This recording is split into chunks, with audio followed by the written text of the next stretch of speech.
नमस्कार, लोकप्रवाह न्यूज मध्ये आपलं स्वागत आहे। सामाजिक, राजकीय, शैक्षणिक व सांस्कृतिक अशा विविध अपडेट्ससाठी दिलेल्या बेल आयकॉनवर प्रेस करा, लाईक करा, शेअर करा, सबस्क्राइब करा। अधिकृत उमेदवार या नात्यानं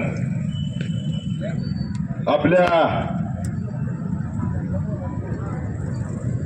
या परिसरातल्या सर्व वडीलधारी ज्येष्ठ नागरिक, माता भगिनी आणि तरुण सहकाऱ्यांचा उद्याच्या 20 तारखेला हाताच्या चिन्हासमोरचं बटन दाबून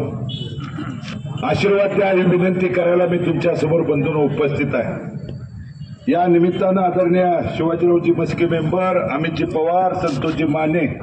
अनिलजी मोरे, पिंटू गायकवाड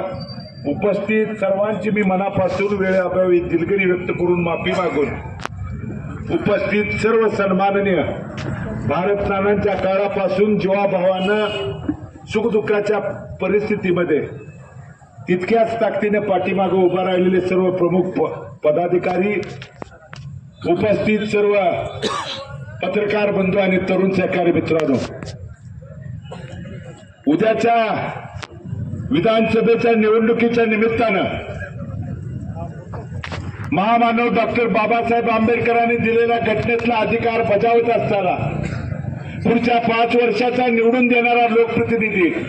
आणि यापूर्वी इथल्या निवडून गेलेल्या लोकप्रतिनिधींनी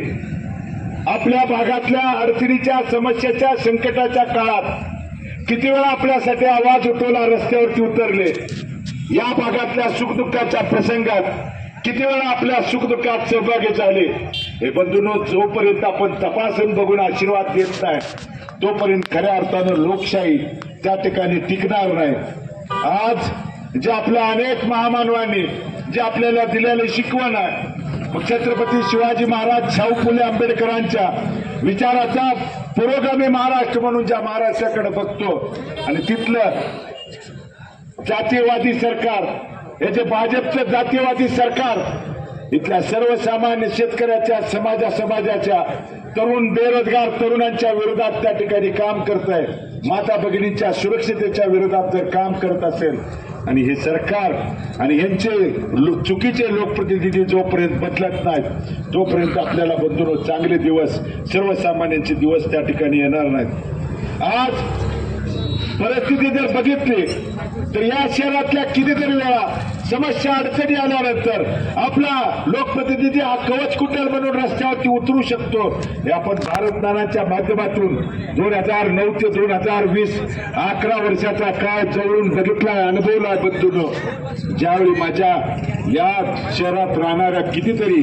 वडीलधारी असतील, सर्वसामान्य माता भगिनी ज्या ब्रह्मांड नायक पांडुरंगाच्या चरणी नतमस्तक होण्यासाठी देशभरातनं नाही तर जगभरातनं भाविक येतात, वाऱ्यांच्या वरती या ठिकाणी उपजीविका करणारे कितीतरी छोटे मोठे कुटुंब आपल्या पंढरपूरमध्ये राहतात बंधूंनो। आणि सर्वसामान्यांच्यावरती अन्याय अत्याचार झाल्यानंतर तुम्ही बघितलंय भारत नानांच्या माध्यमातून की आमदार गोरगरिबावरती अन्याय झाल्यानंतर कशा पद्धतीनं त्या ठिकाणी डरकाळी फोडू शकतो, पुढे येऊ शकतो। ज्यावेळी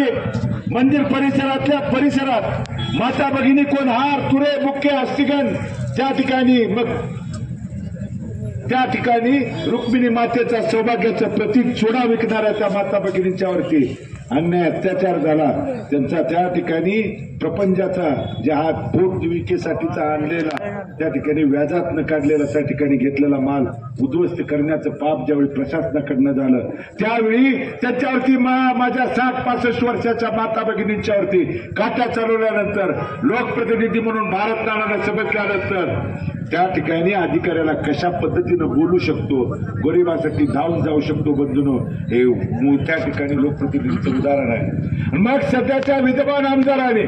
या 4 महिन्यापूर्वी आषाढी वारी त्या ठिकाणी झाली आणि आषाढी वारीच्या वेळी नगरपालिकेच्या आणि इथल्या प्रशासनानं जाणून बुजून सर्वसामान्य व्यापाऱ्यांना, गोरगरिबांना नाहक त्रास देण्याचा प्रकार केला। किती जरी व्यापाऱ्यांची घरं उद्ध्वस्त करण्याचं, छोट्या मोठ्या माता भगिनी रस्त्यावरती फक्त